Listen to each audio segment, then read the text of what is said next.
மண்ணை காப்பது மனிதனின் கடமை. வினோஜா.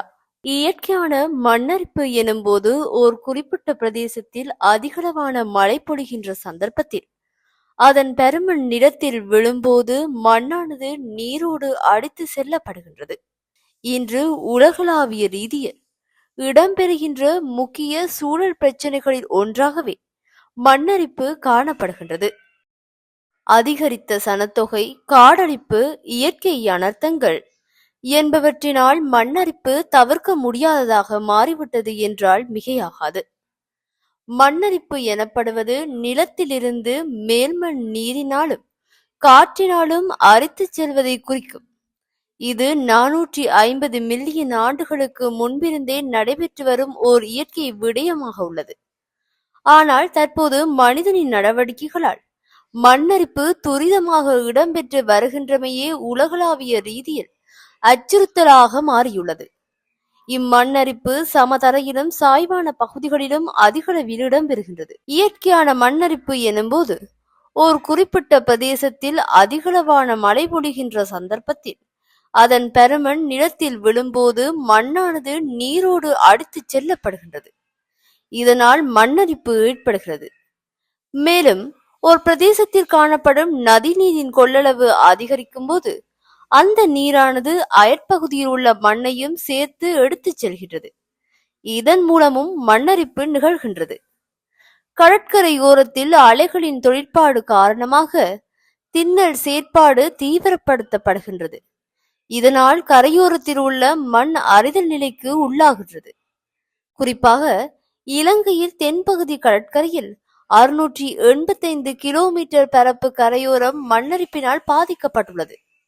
அது மட்டுமின்றி தாவரங்கள் அருகிலுள்ள பகுதிகளிலும் காற்றின் தீவிரத்தன்மையால் மண்ணானது ஒரு இடத்திலிருந்து இன்னும் ஒரு இடத்திற்கு எடுத்துச் செல்லப்படுகின்றது.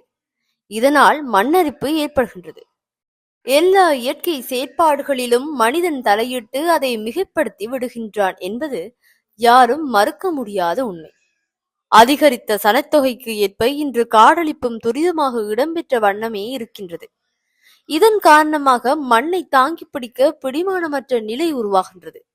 இதனால் மண்ணரிப்பு இயற்கைக்கு புறம்பாக மிகவும் துரிதமாக இடம்பெறுகின்றது.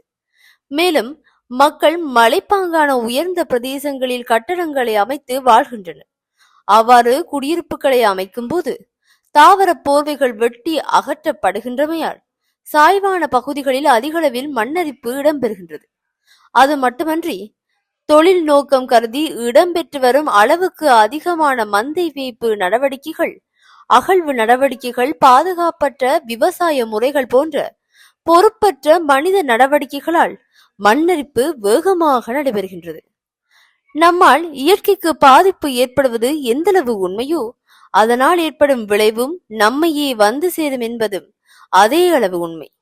நாம் இயற்கைக்கு எதிராக செய்யும் ஒவ்வொரு செயலுக்கும் இயற்கை தக்க பதிலடியை கொடுத்தே தீரும் என்பதை நாம் நினைவில் கொள்ள வேண்டும்.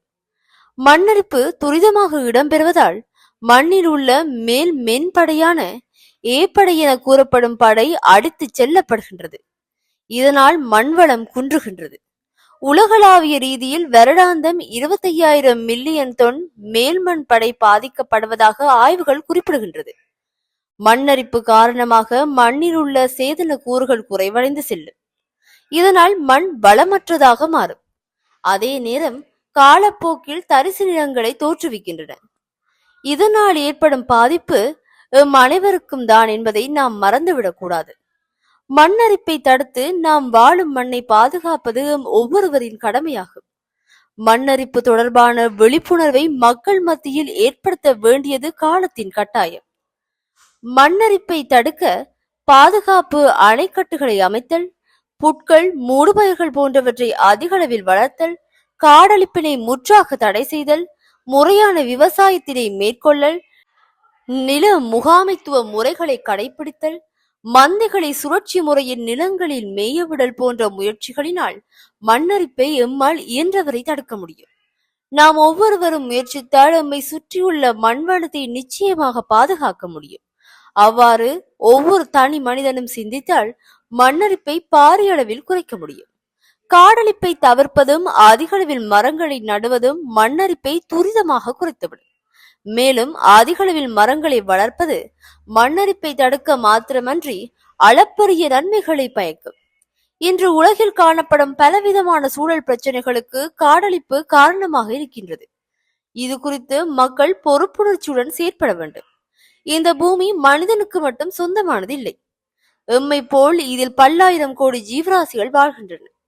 எமது பொறுப்பற்ற செயற்பாடுகளால் அவற்றை தொந்தரவு செய்யவோ அழிக்கவோ எமக்கு எந்த உரிமையும் இல்லை. காடழிப்பின் காரணமாக உயிரின பல்வகை அழிக்கப்படுகின்றது மட்டுமன்றி சூழலையும் தரம் குறைத்து விடுகின்றது. மேலும் காலநிலை மாற்றம் புவியியல் சார்ந்த தாக்கங்களையும் ஏற்படுத்துகின்றது.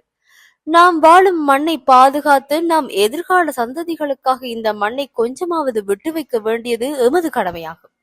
எனவே மண்ணரிப்பை தூண்டும் காரணிகளை முடிந்தளவு குறைத்துக் கொள்வதுடன் இயற்கையாக ஏற்படும் மண்ணரிப்பையும் பகுத்தறிவு படைத்த மனிதர்களாகிய நாமே தடுக்க வழி செய்ய வேண்டும். எமது வளர்ச்சியும் அறிவும் பூமியில் வாழும் எல்லா உயிர்களையும் பாதுகாக்க பயன்பட வேண்டுமே தவிர அழிப்பதற்கு அல்ல என்பதை ஒவ்வொருவரும் உணர்ந்தாலே போதும். இந்த பூமியை அழிக்கும் செயற்பாடுகள் வலுவாக குறைந்துவிடும் என்பது உறுதி.